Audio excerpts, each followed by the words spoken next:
I think this came up in both the introduction, a good introduction by Senator Lee, as well as Senator Scott, and in your opening remarks. The fact that the Palestinian Authority has repeatedly sought to use the United Nations as a platform to declare statehood and to downgrade the status of Israel.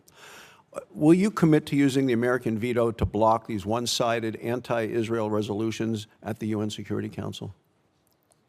Thank you, Senator. Of course, I will work closely with the President and the Secretary on those votes, but yes, I'll make that commitment. Do you have any specific measures that you believe should be taken to address the bias against Israel within the UN, and how do we advocate for those changes?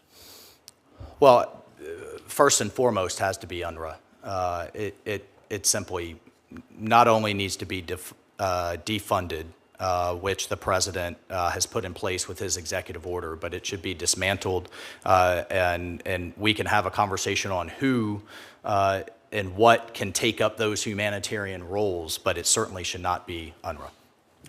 And then in terms of the selecting a new Secretary General after this term expires, is that something I imagine you'd be very much involved in and perhaps could use some of those same plans in terms of what we need to do there? So the Secretary General's term will expire at the end of next year. My understanding is kind of the race, so to speak, and the campaigning for that will start this fall, and I'll certainly commit to work with you and others to make sure that we have someone in line with our interests.